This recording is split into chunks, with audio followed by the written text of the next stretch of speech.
Live. Welcome to the Consulting Leaders Podcast, where we talk about the business of consulting. Whether you're looking to grow your practice or learn from the stories of leaders in consulting, you're in the right place. I'm your host, Guillaume Jouvencel, ex-PwC and co-founder of GHA Marketing. Join me as I interview the best consultants in their niche. Let's get on with the show.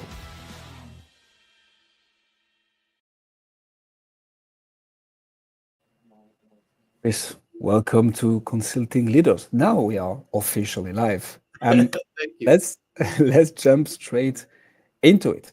What got you and what pulled you into this work after, you've been in OD for more than 30 years. You went from Alcoa to Laios and your own firm. What got you where you are now and why are you doing what you're doing? Well, the truth is that I was born into this field. My father, Robert Crosby, stumbled into the field. He was going to be a Methodist minister. And in 1953, he stumbled into a course at Boston University on group process. And it was what he didn't know was called a T group. And so it had only been discovered 6 years earlier. And he sort of pivoted his career. And from there, slowly went into working in organizations. And then I was about 29 at the time.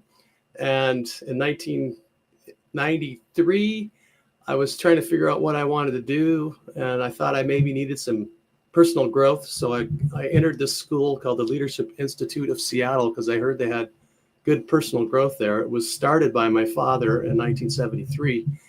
And without really knowing it, I then took off into this career called organization development. So what problem would you say you help solving now and for whom? It's funny because in some ways, I think you know this, I'm not sure. I just restarted the school, the Leadership Institute of Seattle, and we have our first class this year. It's a Master's of Science in Leadership, Management, and Organization Development. And the founders of the field believe that democracy needs to be learned anew in each generation. You don't have to teach anybody how to be an autocracy. You don't have to teach people how to be in a laissez-faire type world. But you do have to teach people how to interact well, how to understand authority, how to use it correctly, how to be present with people, how to involve the right people in solving the right things and making the right decisions. So in some ways, my mission in life is to teach generation after generation how to really have a healthy democracy or manage organizations leading from the middle between the extremes. There's a lot of people that hate authority out there that think, the problem is hierarchy. And I think the problem is consciousness and skills. And so that's really a mission of mine through experiential education a la John Dewey and Kurt Lewin, to try to help people understand how to communicate better, talk to each other better, work through their issues, become clear about themselves, and then therefore be able to stretch into being a lot more productive and create happier employees. It is a big agenda. Yeah, it's a kind of a big agenda. Yeah. Why does that matter to you? Well, I value humans, and I value workplaces where people can go in. There was in one of the workplaces I've been working in a lot recently, one of the employees took a job on the floor working on a machine. He had a lot more experience. The manager walked up and said, why did you take this job? And he said, well, I walked in this building and I was treated differently and it just felt different. And I could work at other places, but I don't want that. I want to be honored and I want to be respected for who I am. And also I want to work hard to get results along the way. So, I just want people to learn how to treat each other well. I don't know about you, but I'm sort of tired of things like war and whatnot. So I want people to learn how to deal with conflict in healthy ways, share the planet, but certainly talk to all the resources in any organization and help those resources talk to each other better, work through things better, and service each other better. And that's, pretty easily done, actually. That is a beautiful answer. Thank you. What I didn't quite fully grasp is who is it that you're helping? So you have this master's degree, I mean, this course within the master's degree. Um, so with your work, with your firm, is it purely teaching, or do you also help organizations with those very points? Yeah, well, I have a school, and then I have a consulting firm, and I do in the consulting firm what I teach people to do in the school. So one of the things that I think is really important is that people should learn from people that are practicing in the field with real life scenarios, and that they should be able to then take back whatever they learn and do it and learn from it. And so I have a consulting practice, and I have, clients that I love and that I'm working well with.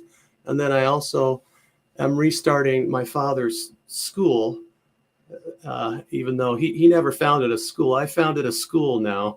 It was always affiliated with other people like Bastyr University and Saybrook University and Whitworth and Spokane for a while. And so now I've started the school as its own entity, an independent small college, maybe the smallest college in the United States.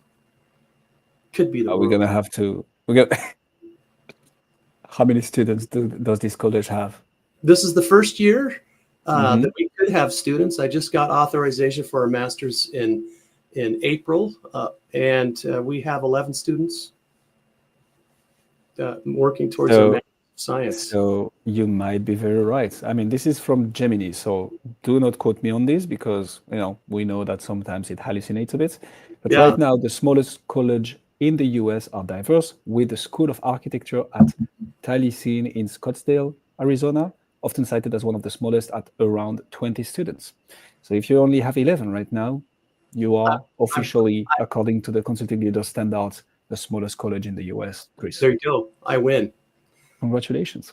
Well, thanks. I mean, the congratulations is to have the school up and running. For it died for various reasons in 2018, and I revived it in the guise of really. There was my father started a corporate graduate program also with Leo's, and did about 10 years inside of Alcoa, and this is modeled after that. So the people are coming in with practical things to do to get better business results and improve morale. And so hopefully next year will be bigger than that other school, and the year after, and the year after. I'm not sure we'll ever reach, like, say, University of Washington standards, but Though there is some pros of being the best at something very niche, right? So if you're the smallest, you have that edge for you, and that could be a whole marketing strategy. sure. Speaking of which, how do you? So I understand, and you correct me if I'm wrong here, but the breadwinner for now is the consulting firm. By the way, huge kudos to you and to anybody listening to us now or when the episode goes live, to people selling or helping people by demonstrating that very thing. What I mean with that is you're teaching what you're actually helping companies implement and vice versa. And those are words to live by, because so many people are going to offer a service. I talked to a consultant who is helping implement Salesforce and HubSpot for companies, but he doesn't use any of those CRMs himself. And we're Mm, like, right. So how do you live by those services that you're selling? Anyways, it's a fun parenthesis, but you're walking the talk, and I like that. thank you. Talking marketing. So how do you, maybe looking at the consulting firm for now, because that's the breadwinner, I understand. How do you market yourself? How do you brand yourself?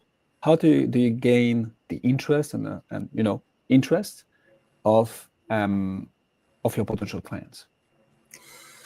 Well, uh, I don't. Just so you know, I don't consider myself an expert marketer. But I worked 8 years internal at Alcoa, and when I left that position, I had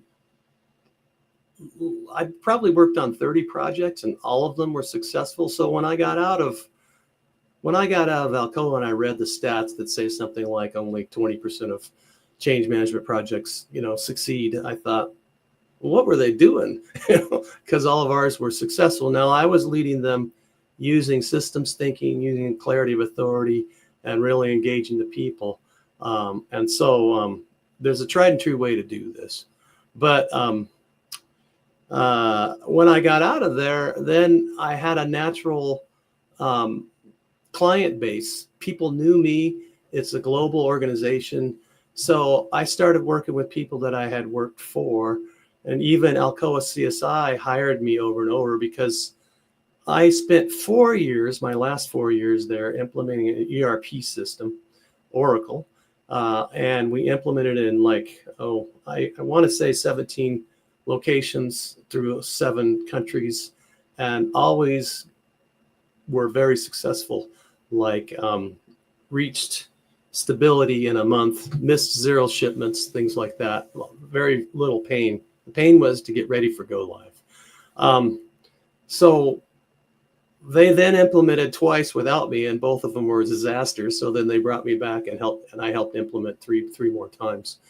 But so I really got my clients initially from those people, and then sort of word of mouth. I led some trainings, a week-long interpersonal skills training called Tough Stuff, which you can still get through leos.org. LIOS. It's Leos, not Lios, by the way, but who's counting? But really, for me, the best marketing I know is word of mouth and doing good work. And so people that go off alone, I want them to have some way of getting gigs. And obviously, if you don't get a gig and you're external, that means you have 0 money coming in, and that's difficult. So I think 100% of my guests so far, and I've interviewed about 42 people over the last 3 weeks, 100% of my guests have said word of mouth when it comes to marketing, which for me is not a marketing channel, but is a good way to showcase that you're providing a great service. Because if you weren't, people wouldn't refer you and wouldn't recommend you and wouldn't talk about you. Oh, well, they would, but negatively, which is, negative word of mouth, which is also a thing.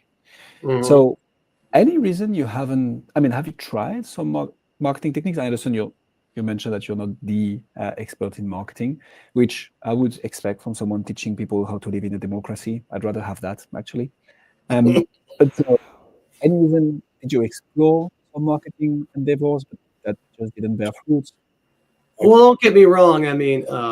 I have, particularly for Leos, I have a page on LinkedIn. We have X amount of people on it now. It's grown from 0 to over 600 in a couple of years. We want it to grow faster. We specifically focus on social media, texts and posts, and we don't have enough money to say put up a billboard downtown Seattle or something like that. We attempt to market and attempt to get people that don't know us, and sometimes we do.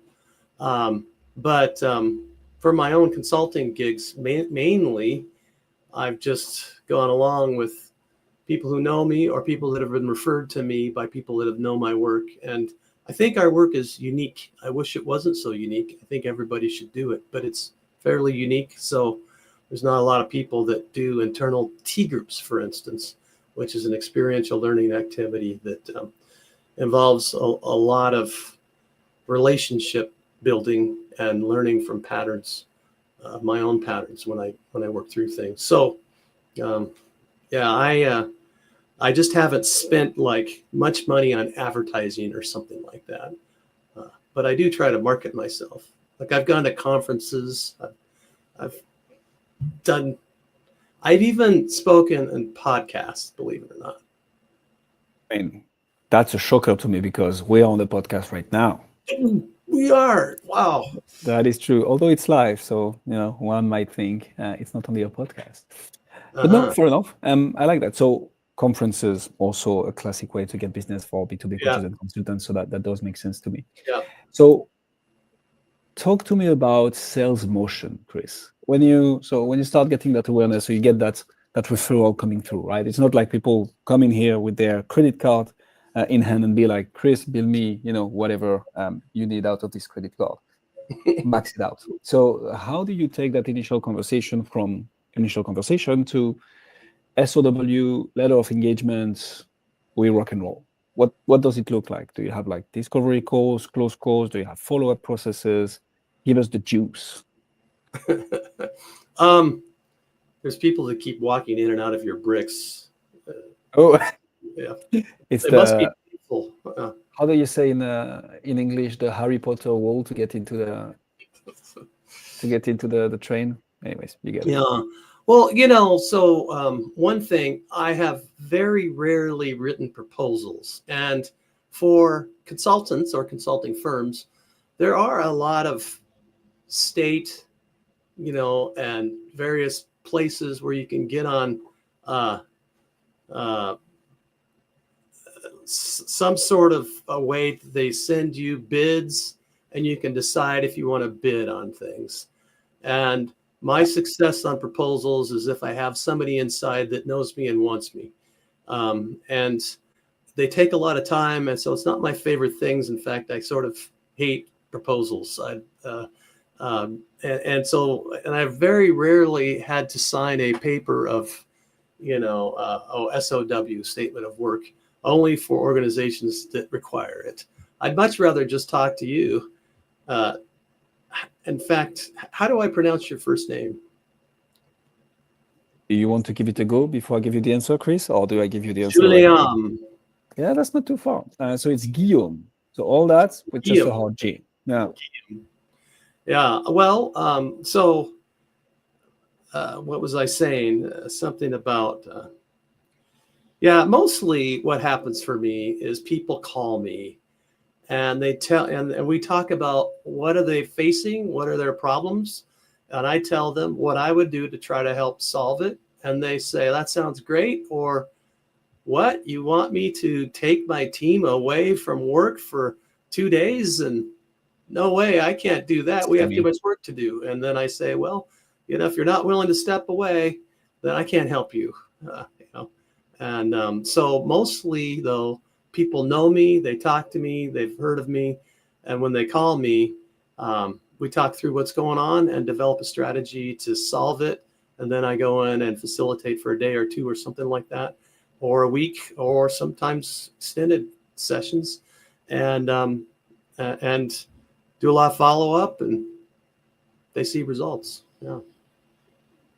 That's usually a good way to do business and to close some deals. There you go. So when I was a consultant myself, Chris, the partner who taught me everything, one day, pulled me away and was like, Guillaume, there are two types of consultants. There are the hunters and there are the farmers. And he was like, I'm a hunter. I love the smell of fresh blood in the morning. I love to go after your business. And he was like, but the ones making the most money, the partners growing the fastest, like the one actually thriving the most are the farmers. The ones who are able to take that initial consulting engagements, over-deliver on it, burn out a few analysts at the same time, and then transform this into a multi-layered, multi-year projects feeding other teams within the consulting practice. Like farming is actually where the money is in consulting. How do you do that in your practice? How do you make sure that once you have, you signed an initial agreement, an initial engagement, and you transform this relationship into a multi-year engagement, you still provide value to the client, obviously, right? It needs to be a win-win situation. But how do you make sure that you capitalize and double down on each relationship that you start? Well, I mean, for me, it's if they are willing to do the work effectively, then they will see immediate results, and then they'll want to keep doing the work. And so I've had a few gigs where people just didn't want to do any follow-up, and therefore anything that happens can't be adjusted, and things need to be adjusted or it won't get successful. Like, you know, if you expect the first time you do something it to be perfect, good luck. And so this work takes time, and it takes commitment, it takes follow through. And so that's my best clients. Sometimes I just work with the lead team. Other times I work with teams, the lead team, and then cascade a process through every work group, meaning boss and employee, to have a conversation, to raise issues, to go after goals.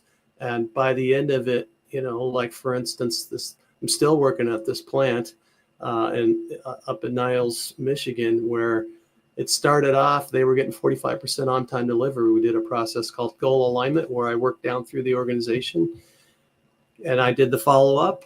And 3 months later, they were getting 85% on-time delivery already. And they've more than paid for my services in one event about 20 times. It's a pretty solid case study, which is a perfect segue into my next question. So one of the things that coaches and consultants struggle with is to actually get their clients to advertise publicly the type of results that they got for them for multiple reasons, right? You don't necessarily want to advertise the fact that you had to hire an external consultants to get their help. Once you do, if you advertise that, you might have to share numbers. It's not always comfortable. You don't always have the right clearing and the right, approvals within the company. So the thing that you just said here, do you have a tactic to get those testimonials, those case studies that will allow you to attract and sign more business from word of mouth specifically? Or how do you handle that? It's really interesting because I'm thinking I haven't had people say, no, I can't share results. I've never had that. And I have pages of results, and I should be a millionaire. So because we get such good results, people should be, I should be busy 100% of the year, even though that would be way too much for me. But so for some reason, I just don't think people hire because you claim to have good numbers. I just don't, it's just not my experience. Why do people hire then? Well, they hire because somebody they trust told them to use me. So it's almost that simple for me. And so, I think people knew, go for people that like them and want to use them, and get some results and build it from there. Okay, can I throw a curveball at you, Chris? Sure. I'm not as good of a batter as I used to be, but you can go ahead. I like knowing that it's a curve before it comes at me. Right. So at least you have the heads up. Yeah. What will you do the day you don't receive those recommendations anymore, or those introductions, or those referrals? I don't know. Next question. So yeah, I can't right now. My desk is wood, so I did knock on it. I would hope so. I'll do that too.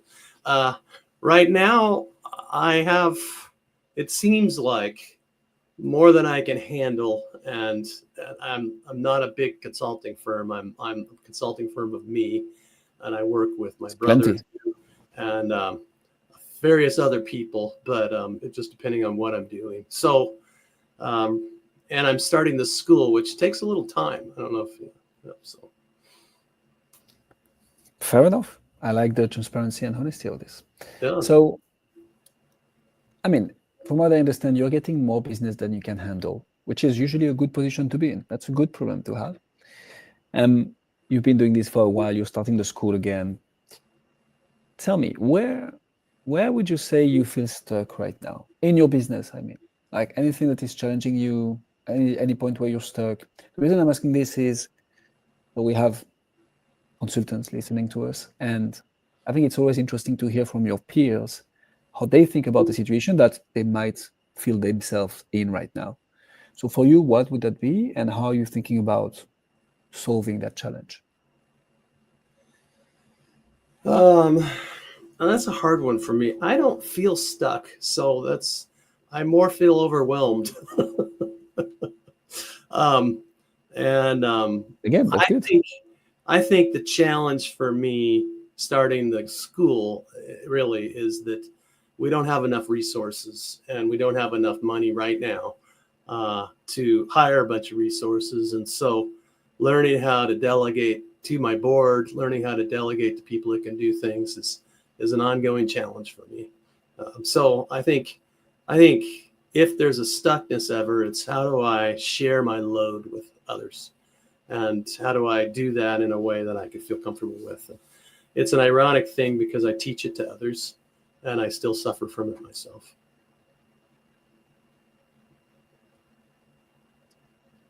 What are you looking forward to, Chris? What's the next big thing for you? I mean, obviously there is the school. The question I like to ask to wrap these interviews is next 3 to 6 months, what is it that you're looking forward to implement, to do, to change, to take on the next task, to like grow your business and have fun whilst doing it, which is for sure something important. Well, I mean, there's some big potentials on the horizon. I'm looking for those to start up and do well.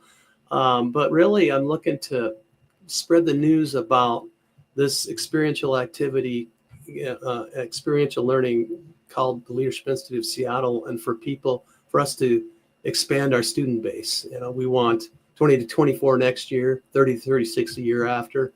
And it's an amazing opportunity to really learn leadership skills and process consulting skills. How do you help groups solve their own problems? And so that's what I'm looking forward to. I'm looking forward to, over the next 15 years, building the school up so strong that when I decide to retire at the age of 75, I'll be able to feel confident that really this will move forward, because what we're teaching is, I think, critical stuff for the universe, not just for Earth, for the universe. And if we go to Mars, we need to have democracy over there, right? Yes. And, we need to learn how to work together a little better. There's only one planet, and it seems like it's getting smaller and smaller. For now. Yeah. By the age of 75, which means in about 35 years, right? Is that correct, Chris? Well, 15, but who's counting? 14. Like Leos, who's counting? Yeah. Chris, if people want to find out more about you, what you do, or your school, where should they go? Yeah, so president@leos.org is how you could get a hold of me. Go to our website, leos.org. It explains the school. There's info sessions. We have, it's 6 courses per year. And so there's 12 courses total. They're 5-week courses. They all end in a 1-week residency in person. So if you're trying to learn by being online, reading a book, writing a paper, getting credit for that, and never having to talk to anybody, then don't come to our school. If you want to learn by interacting, getting a bunch of feedback from your peers, from your teachers, and then learning about 10 process consulting things, as well as how to use yourself differently in organizations to get results, how to focus on groups and maintain healthy groups, how to think systemically to really think about, well, hey, who's this involved and how do I have to get a hold of them? How to have healthy dialogue. Dialogue is what creates clarity in organizations. Sorry, you can't just send an email. I mean, you can try, but it's not going to work. So, if you want to learn that, come to Leos. We'll put all the links in the description. What I can say for sure, Chris, is that you gained 1 LinkedIn connection out of this interview. At least I just added you. And thank you so much for coming on Consulting Leaders. Yeah, well, thank you for having me. It's an honor. Thanks for joining us on this episode of the Consulting Leaders podcast. We hope you learned valuable lessons on how to grow your practice and take your business to the next level. Make sure to subscribe and leave us a review wherever you're listening to this show so you never miss an episode. To apply and be a guest on the show, click the link in the description. See you next time.